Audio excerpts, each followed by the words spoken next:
Boa noite, pessoal. Vamos continuar nosso conteúdo da disciplina de Geometria Analítica.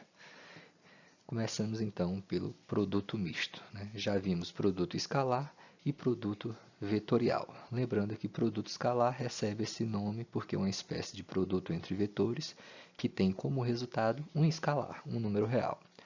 Produto vetorial recebe esse nome de produto vetorial porque é uma espécie de produto entre vetores cujo resultado é um vetor, né? Por isso o nome produto vetorial. Aqui nós temos agora o produto misto, né? Que pela própria expressão já nos dá uma ideia do que significa. É uma mistura entre os outros dois produtos, ou seja, é um cálculo que envolve tanto o produto escalar quanto o produto vetorial. Vamos para a definição. Chama-se produto misto dos vetores u, v e w, onde u tem coordenadas x1, y1, z1, v tem coordenadas x2, y2, z2 e w tem coordenadas x3, y3, z3, né? O produto misto entre esses três vetores, tomados nessa ordem, é, por definição, o número real dado por este determinante aqui, que é um determinante de terceira ordem. Na verdade, essa fórmula aqui já é uma fórmula simplificada da nossa definição, tá? Porque se formos tratar aqui de modo bem formal, o produto misto é o produto escalar e o produto vetorial aqui envolvendo três vetores. Olhando para essa notação, verifique que o produto vetorial está entre parênteses. Isso significa que há uma preferência quanto a estes produtos, tá? O produto vetorial sempre deve ser resolvido antes do produto escalar. Por isso, é colocado aqui dentro de parênteses. Então, para se calcular um produto misto, teoricamente deveríamos fazer o produto vetorial entre esses dois vetores, v e w, que tem como resultado um vetor, né? O produto vetorial é um vetor, e esse vetor calcula-se o produto escalar com o vetor u. Então, o último tipo de produto a ser calculado aqui é um produto escalar. Por isso, por definição, produto misto é, na verdade, um número real, é um escalar. Tá? Então, se a gente tivesse que demonstrar, de certa forma, justificar a nossa definição, nós teríamos que tomar as coordenadas de v e w, calcular o produto vetorial entre eles, que vai nos fornecer um vetor, e depois disso pegar essas coordenadas e calcular o produto escalar com o vetor u, que estão aqui, né? x1, y1 e z1. Isso vai nos dar uma expressão enorme, uma expressão muito grande, tá? Que representa um número real e que não é nada fácil de memorizar essa expressão. Já colocado dessa forma, na forma de determinante, a expressão fica bem mais simples, fica bem mais fácil de ser memorizada. Tá?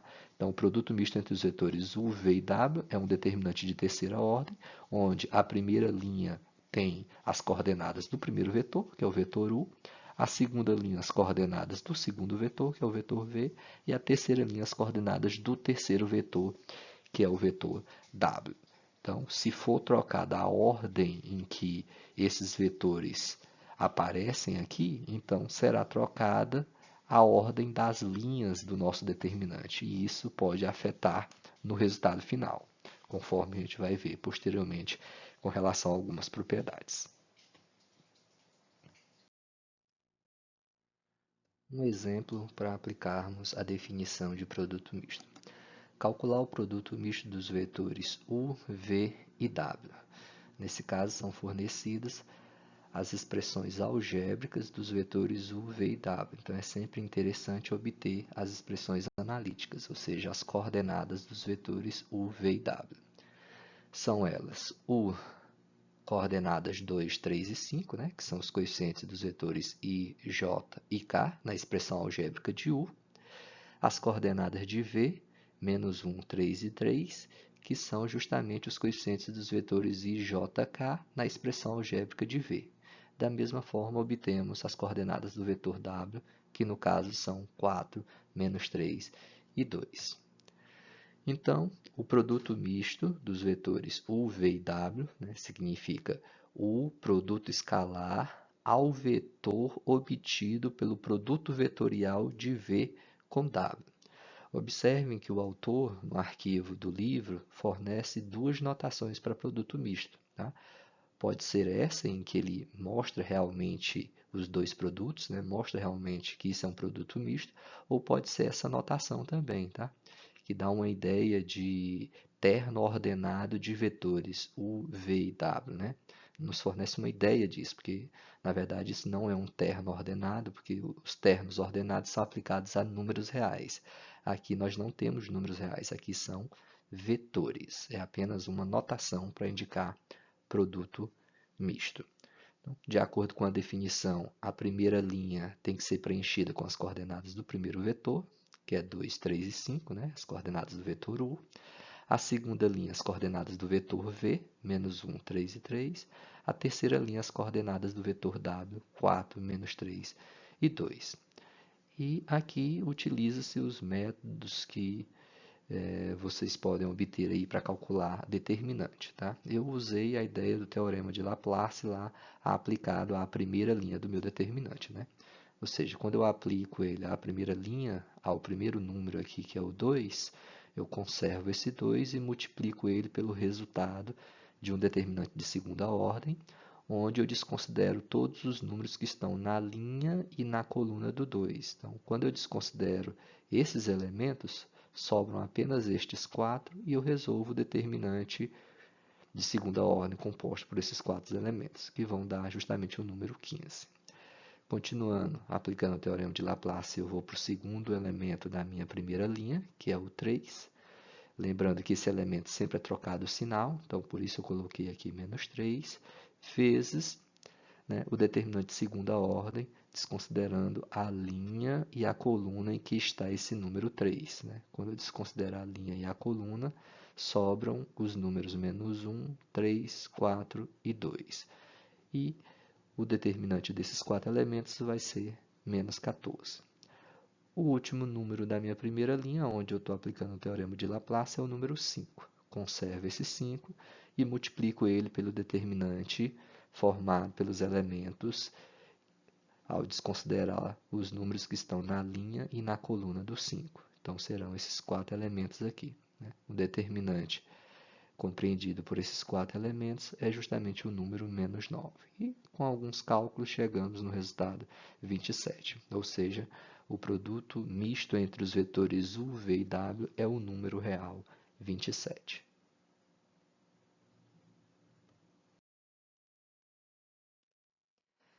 Vejamos algumas propriedades do produto misto. As propriedades do produto misto decorrem, em sua maioria, das propriedades dos determinantes. Ou seja, praticamente todas aquelas propriedades determinantes vistas no ensino médio valem aqui para produto misto, né? Já que a definição de produto misto é um determinante, né? No final das contas, é o cálculo de um determinante de terceira ordem. Por isso, todas as propriedades desses tipos de determinante também servem para o produto misto. A primeira destas propriedades. O produto misto UVW muda de sinal ao trocarmos a posição de dois vetores. Ou seja, quando você troca de posição dois vetores, por exemplo, U e V, se você colocar o V primeiro e o U depois, o que que isso muda, o que que isso altera no cálculo do determinante, né? Vai ser o equivalente a você trocar a primeira linha do determinante pela segunda linha do determinante. Quando é feita essa troca, no final das contas, o que ocorre é apenas uma mudança de sinal no resultado do seu determinante. Né? Ou seja, pelo exemplo anterior, vimos que o cálculo daquele determinante era 27. Então, se trocássemos o vetor U pelo vetor V, que significaria trocar a primeira linha pela segunda linha, e recalcularmos o determinante, iríamos obter o número menos 27. Isso sempre vai ocorrer. Quando é feita uma permutação, ou seja, uma única troca entre vetores de um produto misto, significa que haverá uma troca de sinal. Mas se no caso fizermos duas permutações, duas trocas, não ocorrerá troca de sinal, certo? Tomando como exemplo, mencionando o exemplo anterior.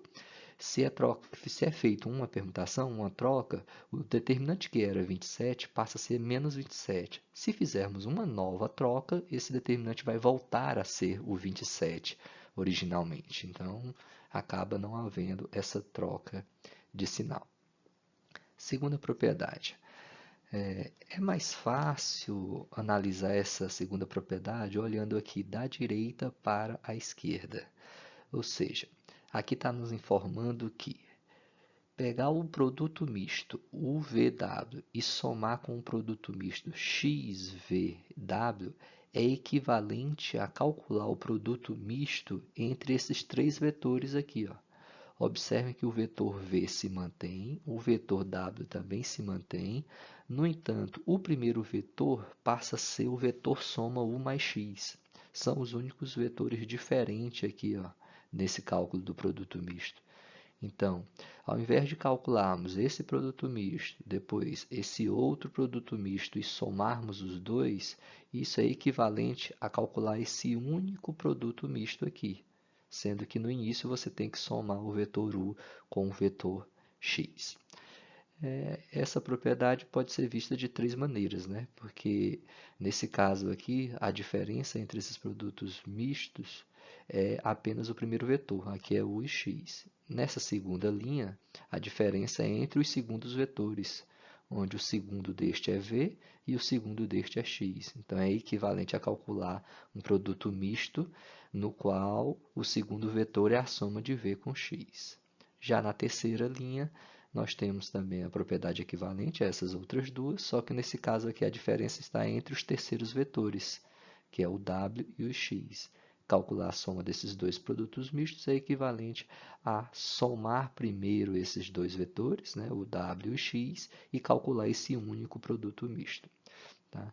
Todas essas propriedades aí são cabíveis de demonstração. Tá? O autor coloca algumas justificativas já no livro, então é interessante que vocês dêem uma olhada, né? Porque todas elas, com as ferramentas que a gente tem, é possível sim estar realizando a demonstração. Não vou fazer aqui porque o vídeo ficaria muito longo e acho que não é o objetivo da nossa disciplina. Terceira propriedade.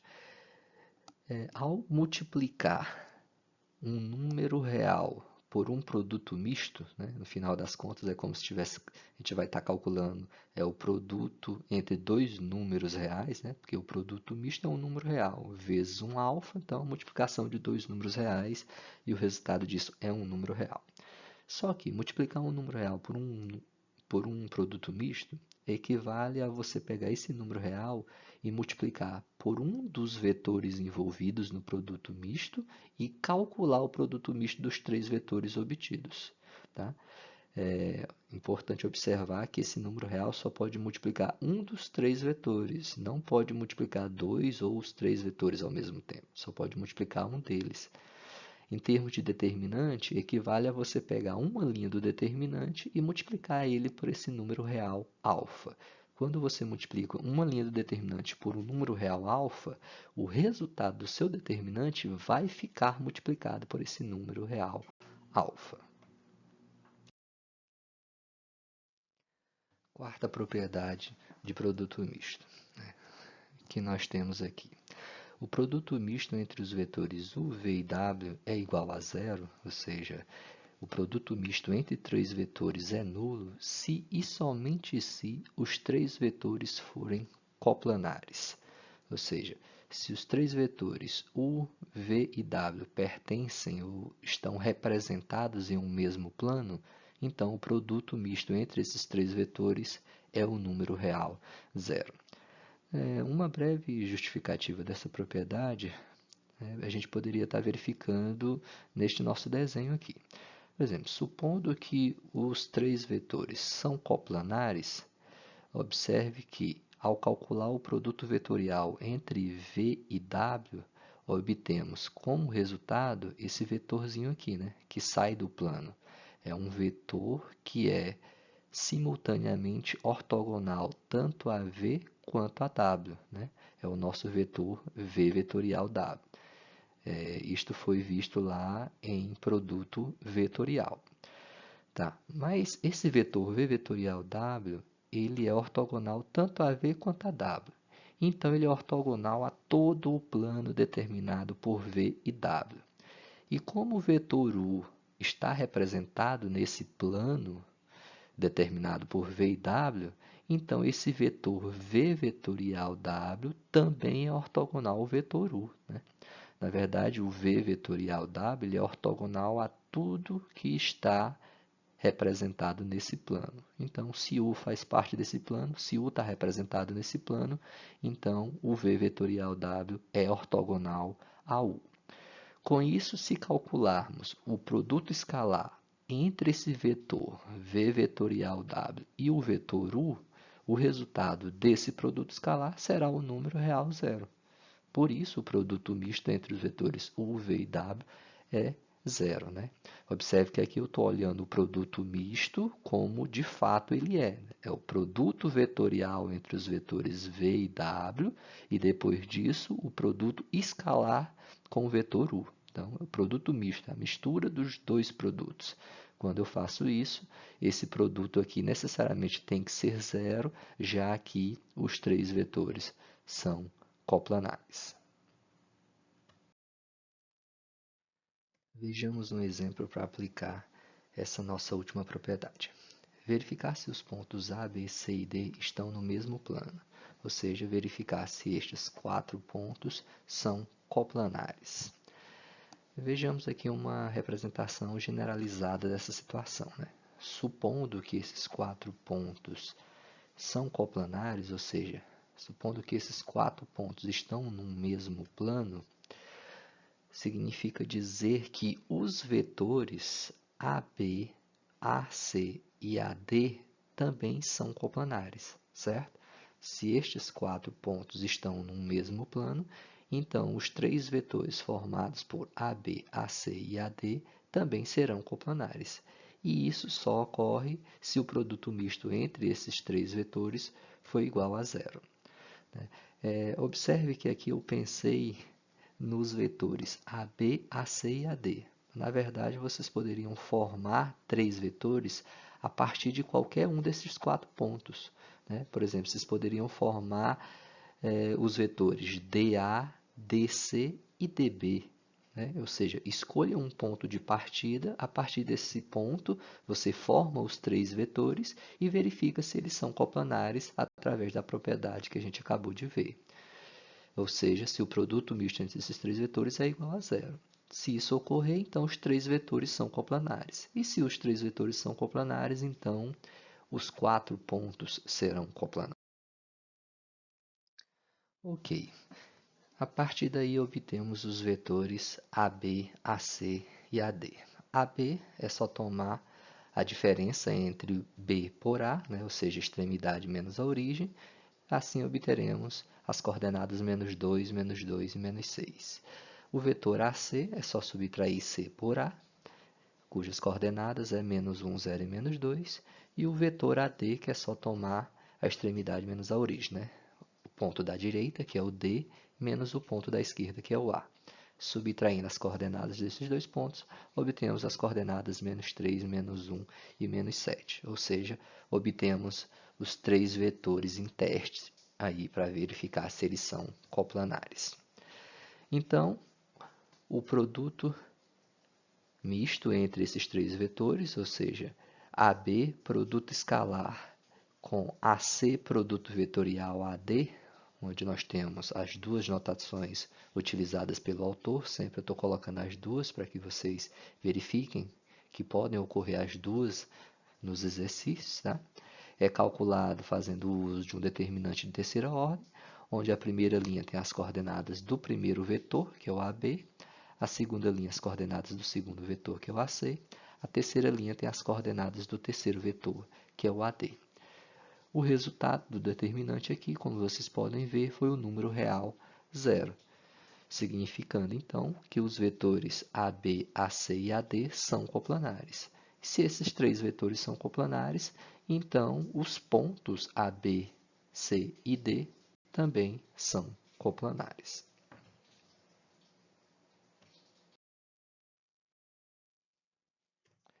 Continuando aí o nosso conteúdo de produto misto.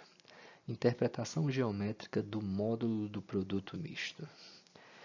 Consideremos inicialmente 3 vetores não coplanares, como desenhado aqui na nossa figura, né? Temos os vetores U, V e W, e supondo que são 3 vetores não coplanares, ou seja, não existe um plano que contém esses 3 vetores.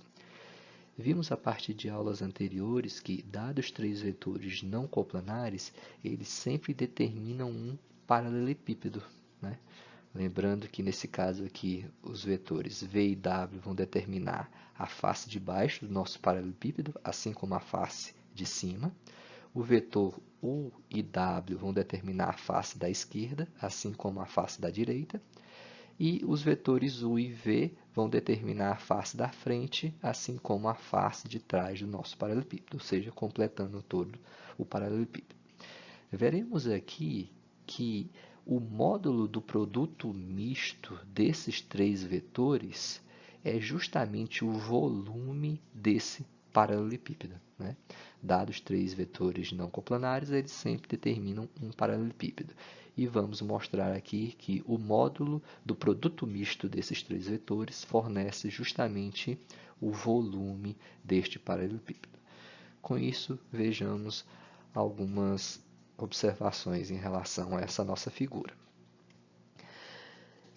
Para determinar o volume de um paralelepípedo, né, com fórmulas lá do ensino médio, como que a gente fazia? Né? O volume de um paralelepípedo é a área da base vezes a altura.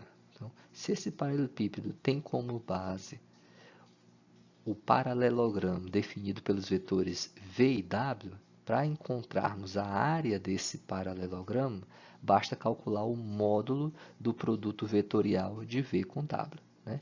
Geometricamente, o produto vetorial de V com W é este vetorzinho aqui, ó, chamado de V vetorial W, e ele é um vetor que é ortogonal tanto a V quanto a W, ou seja, ele é ortogonal à face de baixo do nosso paralelepípedo.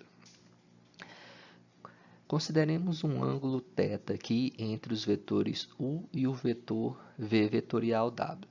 Lembrando que as nossas hipóteses, né, por hipótese aqui, nós conhecemos apenas os vetores V, W e U, apenas as coordenadas dos vetores V, W e U.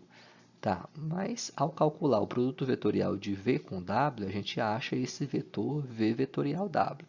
Então, se tivermos as coordenadas desse vetor V vetorial W e do vetor U, então conseguimos obter o ângulo entre eles. Nesse caso aqui eu estou dizendo que é um ângulo θ, né? Ou seja, o problema não precisa fornecer esse ângulo θ, basta fornecer as coordenadas de U, V e W que a gente consegue obter esse ângulo θ através da fórmula lá de cálculo de ângulo entre vetores que usa produto escalar.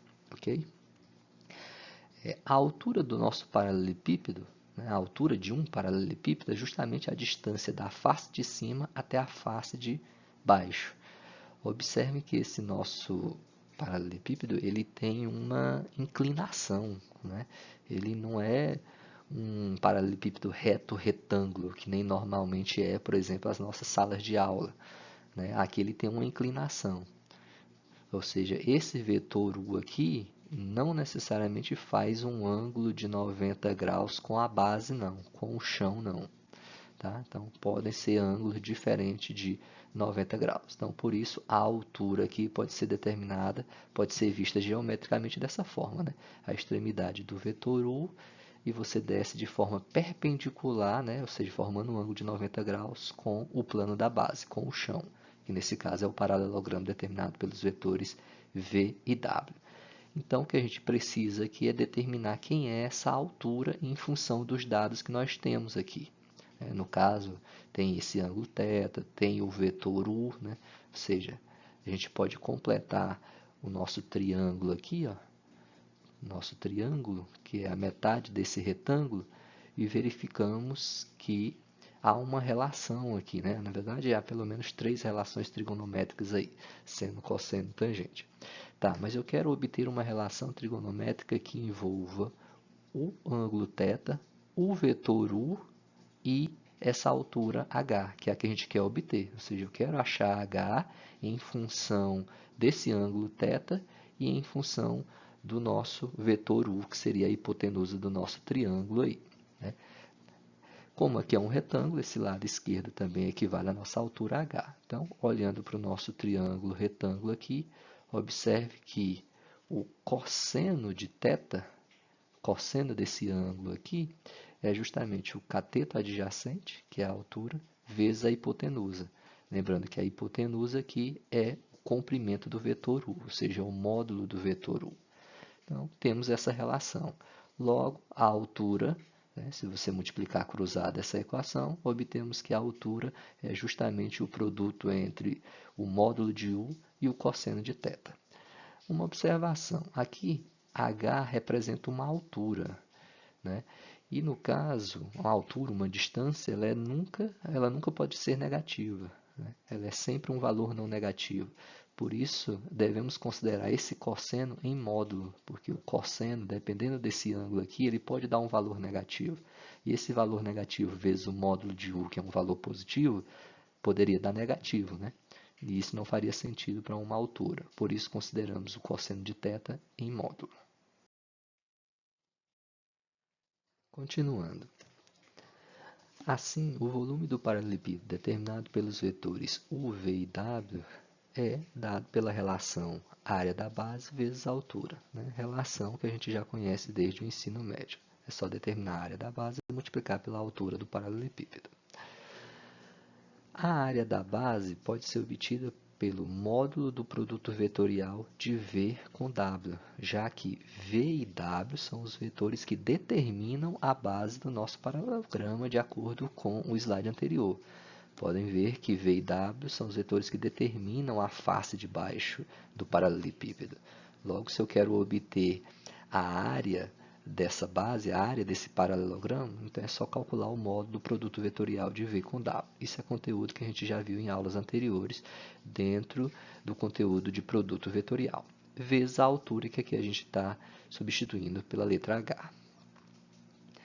Assim, o volume vai ser dado pelo módulo do produto vetorial de V com W, e eu simplesmente aqui substituí a H pela relação obtida no slide, lá na figura, né, a relação que era módulo de U vezes módulo cosseno de θ. Lembrando que o cosseno aqui está em módulo, porque a altura, né, por si só não pode ser considerada um valor negativo. Então, a gente coloca isso aqui em módulo para que obtenhamos sempre o valor absoluto do cosseno de θ. Porque dependendo do valor de θ, isso aqui poderia dar um valor negativo e isso não faria sentido para obter um volume negativo nessa situação. Tá? Para esse próximo passo, eu apenas abrir esse módulo do cosseno para toda a expressão. Tá? Em vez de o módulo envolver só o cosseno de θ, agora ele está envolvendo toda essa expressão. Isso pode ser feito porque esse primeiro termo, que é V vetorial W, e o U já estavam em módulo. Quando eu coloco mais um módulo aqui, isso não altera em nada a minha expressão. Nesse próximo passo, eu apenas reorganizei, né? Eu peguei o módulo de U e coloquei primeiro, e o módulo de V vetorial W eu coloquei depois. E o cosseno de θ foi mantido aqui. Então, como isso aqui é um produto de três termos, onde esses três termos aqui representam números reais, né? Já que é módulo, eu posso colocar eles na ordem que quiser, que isso não vai alterar. Ok? Agora, lembramos um pouco aqui a respeito de produto escalar. Nós temos aqui módulo de um vetor vezes módulo de um outro vetor, porque V vetorial W é um vetor, né? Produto vetorial é um vetor. Então, nós temos o módulo de U vezes o módulo de um certo vetor vezes o cosseno de θ, ou seja, o cosseno do ângulo entre esses dois vetores envolvidos aqui, que é o vetor U e o vetor V vetorial W. Né? Podem dar uma olhada lá no slide anterior, na figura anterior, que θ é justamente o ângulo entre o vetor U e o vetor V vetorial W. Tá, mas módulo de um vetor vezes módulo de um outro vetor vezes o cosseno do ângulo entre esses dois vetores é, na verdade, o produto escalar entre esses dois vetores. Né? Isso a gente viu lá dentro do conteúdo de produto escalar. Tá? Módulo de um vetor vezes módulo de um segundo vetor vezes o cosseno do ângulo entre eles é, na verdade, o produto escalar entre esses dois vetores, que é o vetor U e o vetor V vetorial W. É o que eu estou colocando aqui. Né? Então, eu tenho módulo de um vetor, módulo de um segundo vetor, cosseno do ângulo entre eles. Essa relação é, na verdade, o produto escalar desses dois vetores. Mas esse produto escalar entre esses dois vetores, já que esse segundo vetor é, na verdade, o vetor v vetorial w, fornece justamente o produto misto entre os vetores u, v e w, né? Que pode ser representado com esta notação ou essa outra notação. Então, vimos que o módulo do produto misto entre três vetores não coplanares, fornece justamente o volume do paralelepípedo definido por esses três vetores, certo? Vamos ver um exemplo aí para a aplicação desses conceitos. Sejam os vetores u, v e w, u de coordenadas 3m-2, v de coordenadas 1, -1 e 0, e w de coordenadas 2, -1 e 2. Calcular o valor de m para que o volume do paralelepípedo determinado por u, v e w seja de 16 unidades de volume, né? Ou seja, aqui ele já está fornecendo o volume do paralelepípedo definido pelos vetores u, v e w. Mas se esse volume é de 16 unidades de medida, então qual deve ser o valor de m que satisfaça essa condição, né? Que torne esse volume 16 unidades de medida, né? 16 unidades de volume. O volume do paralelepípedo é dado pelo módulo do produto misto que a gente viu de acordo com os slides anteriores. Então, nesse caso, deve-se ter módulo do produto misto igual a 16, porque já sabemos o volume do paralelepípedo determinado por u, v e w, que é 16 unidades de medida. Calculando o módulo desse produto misto, de acordo com a fórmula, de acordo com a definição do slide anterior, né? Calculamos primeiro o produto misto entre os vetores u e v, w.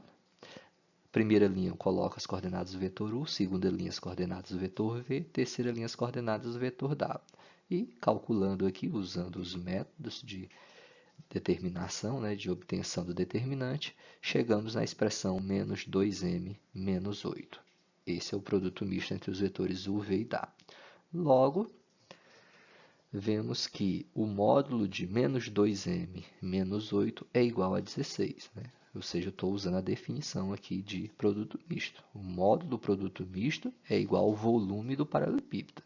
Como esse produto misto resultou nessa expressão, eu simplesmente substituí o produto misto por esta expressão. Então, vai ficar módulo de menos 2m menos 8 igual ao volume, que é 16. Usando a definição de módulo, sabemos que o módulo de uma variável, de uma incógnita, é igual a 16 se somente se essa variável, ou seja, essa expressão interna ao módulo, tiver o resultado 16 ou menos 16, certo? Se esse valor interno ao módulo é 16, o módulo 16 dá 16, então vai satisfazer a minha equação. Mas se esse resultado, se o resultado dessa expressão interna ao módulo for menos 16, o módulo de menos 16 também é 16, ou seja, também satisfaz a nossa equação. Por isso temos essas duas expressões possíveis, né? Ou seja, a parte interna ao módulo vale 16 ou menos 16. Resolvendo essas duas equações, obtemos m igual a menos 12 ou m igual a 4, né? São duas equações bem simples de serem resolvidas e esses são os dois valores possíveis para m, de tal modo que o volume determinado pelos três vetores sejam de 16 unidades de medida. Portanto, m pode ser menos 12 ou pode ser 4. Volume do tetraedro. Conforme vocês podem estar verificando nessa figura, né, o que seria um tetraedro, né? Supondo aqui que eu tenha um paralelepípedo, né? Um tetraedro, pessoal, seria a sexta parte deste paralelepípedo. Ou seja, seria equivalente a dividir esse paralelepípedo ao meio aqui, em duas partes iguais, e cada uma dessas partes serem divididas em outras três partes iguais. Tá? O tetraedro é essa espécie aqui de pirâmide, aqui, ó, uma pirâmide de base triangular. né? Todas as suas faces são triângulos, tá? Então, como um tetraedro é a sexta parte de um paralelepípedo, então o volume de um tetraedro também é a sexta parte do volume de um paralelepípedo, né? E supondo que aqui nós temos um paralelepípedo determinado pelos vetores AB, AC e AD, calcular o módulo do produto misto desses três vetores nos fornece o volume desse paralelepípedo. Mas se a nossa intenção é apenas obter o volume de um tetraedro, então é só tomar o volume de todo esse paralelepípedo e dividir por 6, ou seja, obter a sexta parte desse volume, tá? Essa fórmula aí servirá para a resolução de alguns exercícios que compõem o livro, que compõe a lista de exercício lá do arquivo em PDF, ok? Bons estudos para todos vocês.